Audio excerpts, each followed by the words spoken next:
Hi friends, welcome to iDreams. ప్రస్తుతం దీర్ఘకాలిక వ్యాధుల్లో ఎక్కువగా వచ్చేది షుగర్ తర్వాత బీపీ అనేది చాలా గుండెపోటుకి సంబంధించినటువంటి అంశం. చాలామందికి ఇటీవల ఆఫ్టర్ కోవిడ్ అంటే కోవిడ్ వ్యాక్సిన్ అని కొంతమంది అంటున్నారు. అదేమో శాస్త్రీయంగా తెలియలేదు, కానీ పూర్తిగా చూసుకుంటే చాలామందికి వయసుతో సంబంధం లేకుండా హార్ట్ అటాక్స్ ఎక్కువ వస్తున్నాయి. చిన్నపిల్లలు 10-15 పిల్లల వయసు పిల్లలు కూడా హార్ట్ అటాక్లు వస్తున్నాయి. జిమ్ ట్రైనర్స్కి వస్తున్నాయి, ఫుల్ ఫిట్గా ఉన్నటువంటి యంగ్స్టర్స్కి వస్తున్నాయి. ఇటువంటి సంబంధించినటువంటి గుండె సంబంధించిన వ్యాధిలో పూర్తిగా వచ్చేది బీపీ. బ్లడ్ ప్రెషర్ని కంట్రోల్ చేసుకుంటే గుండెకి ఏ రకమైన జబ్బు లేదు అని చెప్పేసి డాక్టర్స్ చెప్తారు. ఈ విషయాన్ని ఆయుర్వేదిక్లో ఎటువంటి ట్రీట్మెంట్ చేస్తున్నారు, అలాగే జమాల్ ఖాన్ గారు ఆయుర్వేదిక్ ట్రీట్మెంట్ ఎంతవరకు చేస్తారు, ఎట్లా చేస్తారు, ఏ మందులు వాడతారు, ఏ వనమూలికలు వాడతారు కనుక్కుందాం. నమస్కారం సార్. నమస్తే సార్. చెప్పండి సార్, ఏంటి బీపీకి? ఎందుకంటే బీపీ అనేది హార్ట్ అటాక్కి సంబంధించినటువంటి ప్రధానమైన ద్వారం. ఆ బీపీ హెచ్చు తగ్గులు వస్తూ ఉంటాయి, టెన్షన్స్ కానీ వీటిని మీరు ఎట్లాగా ఏ వనమూలికలతో మీరు మందులు తయారు చేస్తారు, ఎలా తగ్గిస్తారు? సార్, ఇవాళ మనము మార్కెట్లో దొరికే ఫుడ్ తీసుకోవటం వల్ల అన్నిటికన్నా ముందు గ్యాస్ ఫామ్ అవుతుంది. గ్యాస్ ఫామ్ అవటం వల్ల అరుగుదల లేకపోవటం వల్ల కొన్ని రకాల కొవ్వు పదార్థాలు, ఇప్పుడు మనం వాడే ఆయిల్స్ మొత్తం కూడా కొవ్వు. ఈ కొవ్వు పదార్థం వల్ల మనకి బాడీలో కానీ అలాగే హార్ట్లో కానీ కొలెస్ట్రాల్ లెవెల్స్ పెరగటం, బ్లడ్ చిక్కబడిపోవటం, ఈ అనేక రకాల కంప్లైంట్స్, కిడ్నీ మీద కూడా లోడ్ పడటం ఇవి జరుగుతున్నాయి. మరి ఇలా బీపీ వచ్చిందంటే ఆలోపతికిలో లైఫ్ లాంగ్ మందులు వాడాలా. కానీ ఎప్పటి నుంచో పూర్వం నుంచే ఆయుర్వేదిక్ వనమూలికలు వాడిన ప్రజలకి ఎవరికి బీపీ తెలియదు. ఓకే. ఎందుకంటే వీళ్ళు ఎప్పుడు అడవులు, వాగులు, వంకలు, ఈ చెట్లెంబట తిరిగి మొక్కలు, వేర్లు, ఆకులు తింటూ అడవుల్లో తిరిగేవాళ్ళు. కాబట్టి వీళ్ళకి ఆ రోజు షుగర్ తెలియదు, బీపీ తెలియదు. ఇవాళ బీపీ ప్రతి ఒక్కడు అంటాడు, సార్ నాకు బీపీ వచ్చేసింది, హార్ట్ బీటింగ్ ఎక్కువైపోయింది, లేకపోతే పల్స్ తగ్గిపోయినాయి, ఏ కంప్లైంట్లు. ఎందుకంటే ఇప్పుడు మనకి ముందు నుంచి అర్జున అంటే తెల్లమద్ది ఎవరైతే వాడుతాడో ఆడికి అందులో కాల్షియం కార్బోనేట్ 34 ఉంది. ఎముకలు ఒకవేళ ఇరిగిపోయినా అతికిపోతాయి, అది వాడటం వల్ల, కట్టడం వల్ల. మరి అది పౌడర్ పాలల్లో తీసుకోవటం వల్ల కూడా బీపీ కంట్రోల్ అయిపోతుంది. కానీ గ్యాస్ని కంట్రోల్ చేసుకోవాలా. మరి సర్పగంధ వరల్డ్ ఫేమస్ మొక్క. సర్పగంధ మొక్క వేరు పైన బెరడుతోని మాతలు, అది చాలా కాస్ట్లీ పడుద్ది మనం తయారు చేయాలంటే. ఎందుకంటే కేజీ ఇప్పుడు 1800, 2000 సర్పగంధ వేరు. మనం 1800, 2000లో ఒరిజినల్ కొంటున్నాం. దాంట్లో కూడా 2 రకాలు ఉంటాయి. ఒక రకం 500-600 ఉంటుంది, 1000 రూపాయలు, అది పనిచేయదు. ఏదైతే కాస్ట్లీ ఉందో అదే పనిచేస్తుంది. మనకి బీపీ గురించి మనం వాడే మందులలో ఎక్కువగా 2-3 నెలల్లోనే బీపీ కంట్రోల్ అయిపోతుంది. ఎందుకంటే ఇలా చాలామంది బీపీ పేషెంట్లు హార్ట్ స్ట్రోక్ దగ్గర వచ్చిన వాళ్ళు వీళ్ళు యాంజియోగ్రామ్ చేసుకొని, మరి సార్ ఈ పరిస్థితి మాది, వాల్స్ బ్లాకేజ్ ఉన్నాయి, పంపింగ్ కరెక్ట్ అవ్వటం లేదు, 40%, 60% ఈ బ్లాకేజ్ ఉన్నాయి అని అంటున్నారు. కానీ అర్జున పౌడర్ ఏం చేస్తుంది, బ్లాకేజ్ని ఇప్పేస్తుంది. ఓకే. సర్పగంధ హై బీపీని కంట్రోల్ చేస్తుంది. లో బీపీ ఉంటే మరి లో బీపీ గురించి చాలా ఐటమ్స్ ఉన్నాయి. అశ్వగంధ అలాగే తెల్లమద్ది తయారు చేసే విధానం వేరే ఉంటుంది. అది మేము ఫార్ములా ఎవరికి చెప్పం, ఎందుకంటే వైద్యులు తప్ప. ప్రతి ఒక్కడు చేస్తాడు, ఎక్కువ తక్కువ అయిపోతే మరి అతనికి ఏదైనా వేరే సైడ్ ఎఫెక్ట్ ఎరుగుడు ఉండకపోతే మళ్ళీ ఇబ్బంది పడిపోతాడు. అందు గురించి బీపీకి సర్పగంధ నెంబర్ 1. లో బీపీ ఎవరికైనా వచ్చేసింది అనుకోండి, 4 లవంగాలు, 4 యాలక్కాయలు, ఒక పిడికడి తులసాకు మెత్తగా నూరేసి దాన్ని కొద్దిగా 1 గిలాస్ నీళ్ళు పెట్టి బాగా మరగబెట్టేసి అర్ధ గంటకి 1 డోసు అలాగా సాయంత్రం తాగిస్తే మళ్ళీ అతనికి 60-70కి వెళ్ళిపోయిన బీపీ 120, 80, 120కి వచ్చేస్తుంది. లో బీపీకి ఇక్కడ 2 విధాలు తెలిసి ఉండాలా. లో బీపీని కూడా అరికట్టే గుణం ఇతని దగ్గర ఉండాలా, డాక్టర్ తెలిసి ఉండాలా. హై బీపీని కూడా తగ్గించే గుణం తెలిసి ఉండాలా. ఉత్తి హై బీపీని తగ్గిటని ఇస్తున్నాడు, లో అయిపోతే ఏం చేస్తాడు, డోస్ ఎక్కువైపోతే ఏం చేస్తాడు, దాన్ని కూడా పెంచాలా. అంటే ఇలాగ చాలా ఉంటాయి. హై బీపీని తగ్గించడానికి తిప్పతీగ కూడా పనిచేస్తుంది. ఓకే. తిప్పతీగలో కూడా హై బీపీని తగ్గించే గుణం ఉంది. సర్పగంధాలు హై బీపీని తగ్గించే గుణం ఉంది. హార్ట్ కంప్లైంట్ రాకుండా వాడటానికి మనకి అర్జున పౌడర్ ఉంది. ఇలాగా చాలా రకాలు. ఇలా చాలామంది ఏం చేస్తారంటే అల్లము కూడా తీసుకుంటారు, బీపీని కంట్రోల్ చేసి. ఎల్లుల్లి కూడా తీసుకుంటారు కొలెస్ట్రాల్ లెవెల్స్ తగ్గించుకోవటానికి. తమలపాకు రసం తీసుకుంటారు, తేనె తీసుకుంటారు. ఇవన్నీ కూడా ఎలాంటి జబ్బులు రాకుండా ఉండాలంటే పొద్దున ఒక తమలపాకు, ఒక ఎల్లిపాయ, ఒక పాయ, ఇంత అల్లం ముక్క మెత్తగా రాయిలో నూరేసి తేనె దాంట్లో కలుపుకొని రోజు నాకుతే తనకు అసలు హై బీపీ అవ్వదు, లో బీపీ అవ్వదు, హార్ట్ కంప్లైంటే రాదు. ఇంట్లోనే చేసుకోవాలా. లేదా ఇవ్వాలా. ఎందుకంటే రావటానికి కారణము కడుపుతో వస్తుంది. వాతము, పిత్తము, కఫము కడుపు ద్వారా వస్తుంది.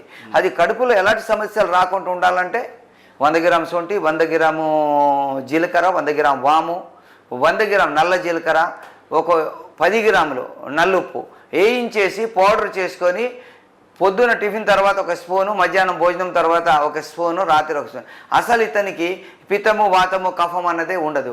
భోజనం చేసిన తర్వాత తాటి బెల్లం ఉంటే కొద్దిగా భోజనం తర్వాత కొద్దిగా ముక్క తీసుకోవాలి. అసలు ఈ జబ్బులే రావు. ఆ ప్రక్రియని తయారు చేసుకొని ఒకసారి వచ్చితే మేము కూడా చెప్పేస్తాం ఎలాగ చేయాలా, తిని చూసి నేర్పుతాం. ఆ ప్రక్రియని కనుక తయారు చేసుకోగలిగితే అసలు వీడికి జబ్బులే రావు, ఏ జబ్బు రాదు. ఎందుకంటే ఇలా మనం వాడేది ప్రతి ఒక్కటి యాపిల్ నుంచి పట్టుకొని మీరు ఏ ఫ్రూట్స్ వాడినా మందు లేనిది లేదు. కోత కటింగ్ చేసేటప్పుడు కూడా మందు కొట్టిస్తాడు. యాపిల్ కూడా మైనం పూసిస్తాడు. అందు గురించి ఇవాళ ఈ బీపీ అన్నది ప్రతి ఒక్కడికి వచ్చేస్తుంది. వీళ్ళకి ఇమ్యూనిటీ పవర్ ప్రతి ఒక్కటి దాంట్లో కావాలా. మేము బీపీకి తయారు చేసే సర్పగంధ మాత్రలో కూడా కుంకుమ పువ్వు కలుపుతాం కంపల్సరీ. కుంకుమ పువ్వు లేనిది మాత్రల ఐటెంలో ప్రతి దాంట్లో కుంకుమ పువ్వు ఉంటుంది. కుంకుమ పువ్వు రేటు కంపల్సరీ తీసుకోవాల్సి వస్తుంది. కుంకుమ పువ్వు లేకపోతే ఇమ్యూనిటీ పవర్ లేదు, ఇమ్యూనిటీ పవర్ లేకపోతే జబ్బులు తగ్గవు. కాకపోతే వీళ్ళు ఏంటి నిద్ర ఏంటంటే సాయంత్రం 6, 7, 8 నిద్రపోవాలి. మరి పొద్దున టైం టు టైం టిఫిన్ చేయాలి. భోజనం కూడా ఒక్కసారి బేవంతులు వచ్చేంత తినాలా, ఎక్కువ తినకూడదు, అయితే జీర్ణమైద్ది. సాయంత్రం కూడా 6 నుంచి 7 లోపల రాత్రి భోంచేసేయాలి. చేసేస్తే 8 పండుకుంటాడు. రాత్రి మళ్ళీ 3:30, 4 లేచి మళ్ళీ ఎక్సర్సైజ్లని, యోగాలని, నమాజులని, ప్రార్థనలు చేసుకుంటాడు. ఆరోగ్యం బాగుంటుంది. ఇవాళ ప్రపంచంలో పడిపోయి హావ్ అనుకుంటూ ప్రతి సంపాదిద్దామే ఆరోగ్యాన్ని చూసుకోలేక ఇవాళ సంపాదించింది మొత్తం మందులకు పెడుతుంది. ఆయుర్వేదాన్ని నమ్ముకుంటే ఆరోగ్యం ఉంటుంది. కొన్ని చిట్కాలు ఇళ్లలోనే చేసుకుంటారు. ఆ చిట్కాల వల్ల వీళ్ళకి ఎలాంటి పెద్ద సమస్యలు రావు సార్. ఓకే.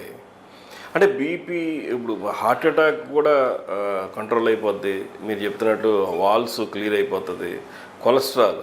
కొలెస్ట్రాల్ కూడా మీరు ఏమైనా సపరేట్గా దాంట్లోనే SPHD అని ఒక పవర్ఫుల్ ఐటమ్ చేసాము. ఇప్పుడు ఏదైతే చెప్పామో అల్లము, దాని తర్వాత మన తమలపాకు రసము, మరి ఎల్లుల్లి రసము, మరి ఆర్గానిక్ హల్దీ, పసుపు, వీటితోనే తయారు చేసాం SPHD అని. అది ఒకటి వేస్ట్ కొలెస్ట్రాల్ని తగ్గిస్తుంది, హార్ట్ బ్లాకేజ్ని తగ్గిస్తుంది, అన్ని విధాలుగా ఇచ్చేస్తుంది. ఒకసారి ఫ్రీనెస్ ఇస్తుంది. ఇంకా గుండెలో నొప్పి కానీ, గ్యాస్ కానీ ఇవన్నీ రావు. కాకపోతే మెడిసిన్స్తోని ఇవన్నీ యాడ్ చేసి పెట్టవలసి వస్తుంది. సింగిల్ మెడిసిన్ ఏ జబ్బుకు ఉండదు. బీపీకి మాత్రం సింగిల్ PG అన్న ఒక మాత్ర వాడినా సరిపోతుంది. ఓన్లీ బీపీ తగ్గిపోతుంది. అది హై బీపీ అయినా లో బీపీ అయినా లేదు, హై బీపీనే తగ్గిస్తుంది. లో ఉన్నోడు వెళ్తే కోమాకి వెళ్ళిపోతాడు హై బీపీకి. మళ్ళీ లో బీపీ కంటే అశ్వగంధ, మరి దాని తర్వాత అర్జున పౌడరు, కొద్దిగా మిరియాలు, కొద్దిగా దాంట్లో లైట్ సాల్ట్ ఉంటుంది. దానివల్ల మళ్ళీ రేజ్ చేసేస్తుంది. ఓకే, బీపీని రేజ్ చేస్తుంది. అంటే ఇవన్నీ దీర్ఘకాలికమైన రోగాలు ఇంగ్లీష్ మెడిసిన్లో అస్సలు క్యూర్ అవ్వవు, జీవితకాంతం ట్యాబ్లెట్లు వాడాల్సిందే అని అంటూ ఉంటారు. మీరు ఎలాగ నయం చేస్తారు? ఇది ఎలా సాధ్యం అవుతుంది? అంటే దీనికి కారణం ఒకటే. ఎందుకంటే సర్వసృష్టికర్త ముందు జబ్బుల్ని పెట్టాడు, దాని తర్వాత మందుల్ని పెట్టాడు, దాని తర్వాత మనని భూమి మీద పంపించాడు. ఎందుకంటే ఒక ఇంద్రపు చుక్క తల్లి గర్భంలోకి వెళ్ళిన తర్వాత 40 రోజులలో మాంసం ముద్దగా తయారవుతుంది. మళ్ళీ 40 రోజులు అవయవాలుగా అవుతుంది. మళ్ళీ 40 రోజుల తర్వాత ఊపిరి పోయబడుతుందని గ్రంథాల్లో ఉంది, సైన్స్ కూడా నిరూపిస్తుంది. భూమి మీదకి రాగానే తల్లి దగ్గర 30 నెలలకి పాలను తయారు చేస్తుంది. మరి ఆ ఒక్కో ఇంద్రపు చుక్కలో ఈ 360 జాయింట్లు ఎలాగొచ్చాయి? పళ్ళు ఎక్కడి నుంచి వచ్చినాయి? నాలుగు ఒక ల్యాబ్, ఏది పెట్టినా విషం పెడితే చెప్పేస్తుంది, మంచిది పెడితే లోపల మింగేస్తుంది. అది కూడా అన్నీ చెప్తుంది. చెవులు మంచి చెప్పినా వింటున్నాయి, చెడు చెప్పినా వింటున్నాయి. కళ్ళు అన్నీ చూసేస్తున్నాయి. ఇవన్నీ కూడా ఆ ఒక్క వీర్యు చుక్కలో మరి తయారైనాయి కదా. మరి అలాంటప్పుడు మరి ఇవన్నీ కూడా భూమి మట్టి ద్వారాగా మనం సృష్టించబడ్డాం. మట్టిలో ఉన్న వనరులన్నీ కూడా మన శరీరానికి అవన్నీ కూడా పార్ట్లు అయ్యి మొత్తం రిఫేర్ చేస్తాయి సార్. ఓకే, పెద్దలు చెప్పేవాళ్ళు అవి ప్రతి ఒక్కటి. మా నాన్నగారు అనేటువంటి నీ చేతిలో ఏమీ లేదురా, నువ్వు నిజాయితీగా చేసిన అన్ని రోజులు ప్రతి రోగిని నువ్వు బతికిగలుగుతావు. ప్రతి మాత్ర గొంతు దగ్గరికి వెళ్ళిన తర్వాత ఓ సర్వసృష్టికర్త, నేను ఈ లోపలికి వెళ్ళి నేను ఆరోగ్యంగా ఉండి నీ మానవుడిని నేను నాశనం చేయాలా, లేకపోతే నేను నాశనం అయిపోయి నీ మానవుడిని ఆరోగ్యం ఊరి నా మానవుడి గురించి నిన్ను సృష్టించాను, ఆడికి ఆరోగ్యం ఇవ్వంటాడట. అది సార్. మందుకు కూడా మందు మన ఇష్టంతో తడవదు, అతని ఇష్టంతో తడుతుంది. నేను ఇప్పుడు కూర్చున్నప్పుడు నేను ముందు దువా చేసుకొని కూర్చుంటా. వల్ల ఇవాళ వచ్చిన ప్రతి ఒక్కడికి ఆరోగ్యం ఇవ్వాలి, నా పెన్ను నీ ఆదేశం మేరకు నడవాలి, మరి నేను రాసే మందులో ఫలితాలు నీవు ఇచ్చి అతనికి ఆరోగ్యం ఇవ్వాలి అని నేను దువా చేసి కూర్చుంటా. ఎందుకంటే మన ఇష్టంగా ఏదీ లేదు. ఇప్పుడు చూసారా, ఎన్నో మందులు తయారు చేశారు, మేము చేసేసామంటే కొత్త జబ్బు వచ్చి తప్పోయింది. ఈ ప్రతి మలేరియా వచ్చింది, మలేరియాకి చేసేసారు. టైఫాయిడ్ వచ్చేసింది, టైఫాయిడ్ చేసేసారు. కరోనా వచ్చేసింది, ఇంకేదో కొత్తది వస్తుంది, టైఫాయిడ్ వచ్చింది. ఇలాగా జబ్బులు వస్తుంటే కొత్త మందులు తయారు చేసి నేను చేశానని ఆడు ఎప్పుడైతే ఇచ్చేస్తాడో కొత్తది మళ్ళీ ఒకటి వచ్చేస్తాడు. అందు గురించి మనిషి దగ్గర హిందూ, ముస్లిం, సిక్, ఇసాయి కాకుండా అందరినీ కూడా ప్రేమగా మరి అందరినీ ప్రేమిస్తూ అందరు ఆరోగ్యం ఇవ్వాలని పెద్ద ఒక లక్ష్యాన్ని తీసుకొని కూర్చున్నా. అలాగే నా దగ్గర వచ్చిన 100 మందిలో 80% జనాలు నేను ఆరోగ్యం ఇస్తున్నా సార్. బీపీ ఎంత పర్సెంటేజ్ కవర్ అవుతుంది? హై బీపీ ఎంతమందికి తగ్గుతుంది? 90% పేషెంట్లకు కవర్ అయిపోతుంది. 90%. షుగర్ అయితే 50, ఇదైతే 90%. కామర్లు కూడా 90% పేషెంట్లకు తగ్గిపోతుంది. ఓకే, అదే థైరాయిడ్ లాంటి అది మనం ఇంకొక ఎపిసోడ్లోకి వెళ్దాం. థైరాయిడ్ అనేది ఇప్పుడు మీరు చూసుకుంటే ఈ బీపీ అనేది పేషెంట్లకి ఏం చెప్తారు, ఎలా ఉంటే బెటరు? ఇంట్లో రెమెడీ మీరు ఆల్రెడీ కొంత చెప్పారు. వాళ్ళు ఏ జాగ్రత్తలు తీసుకుంటే మీ మెడిసిన్ వాడుకుంటూ ఎలా? అప్పుడు దీనికి కూడా ఇంగ్లీష్ మెడిసిన్ వాడాలా? అవసరం లేదు. అంటే బీపీకి వాడితే సరిపోద్దా? ఇంగ్లీష్ మెడిసిన్ గ్యాస్ ఫామ్ అవ్వకుండా చూసుకోవాలా. ఎక్కడ ఏది దొరికితే ఆయిల్స్ వాడకూడదు. ఉప్పు తగ్గించుకోవాలా. కరెక్ట్ టైంకి లైట్ టిఫిన్ తీసుకోవాలా. టైం ప్రకారం భోజనం చేయాలా. పుష్కలంగా నిద్రపోవాలా. ఇవన్నీ ఉంటే ఇంకా బీపీ అన్నది మరి రాదు. ఒక 5-6 నెలలు వాడితే ఇంకా బీపీ లైఫ్ లాంగ్ తగ్గిపోతుంది. బీపీకి ఎలాంటి అవసరం లేదు. జాగ్రత్తగా ఉండాలా. మళ్ళీ ఒకసారి ఏమీ లేకుంటే వచ్చింది, మళ్ళీ రాదని గ్యారెంటీ ఏంటి? రావచ్చు. అందు గురించి జాగ్రత్తగా ఉంటే మనం అప్పుడప్పుడు బీపీ చెక్ చేపిస్తూ ఉండాలా. మరి ఏమైనా అవసరం అయితే మందులు వాడాలా. పూర్తిగా తగ్గిపోతుంది. సైడ్ ఎఫెక్ట్స్, కోమాలోకి వెళ్ళిపోవటం, హార్ట్ స్ట్రోక్ రావటం అలాంటివి ఏమీ జరగవు. ఓకే, ఆటోమేటిక్గా కొలెస్ట్రాల్ దగ్గర అన్నీ కూడా వాల్స్ క్లియర్ అయిపోతాయి. అన్నీ ఒకే ఒక టాబ్లెట్ ఇంకేమన్నా దాంట్లో అంటే అర్జునా పౌడర్ ఉంటుంది, టాబ్లెట్ ఉంటుంది, గ్యాస్ లిక్విడ్ ఉంటుంది, లెట్రిన్ సాఫీ ఒక 4 మందులు ఉంటాయి. ఓకే, అది బీపీ అనేది చాలా దీర్ఘకాలికమైన వ్యాధుల్లో ఒకటిగా ఉంటుంది. పూర్తిగా హార్ట్ అటాక్ పూర్తిగా కూడా దీని మీదే ఎక్కువగా హార్ట్ అటాక్స్ వస్తూ ఉంటాయి. ఇవన్నీ తగ్గాలంటే మరి జమాల్ ఖాన్ గారు చెప్తున్నట్లు హోమ్ రెమెడీ చెప్పారు, అలాగే ఆయన దగ్గర ఉన్నటువంటి మెడిసిన్ చెప్పారు, ఇంట్లో ఏమి చేయాలో చెప్పారు.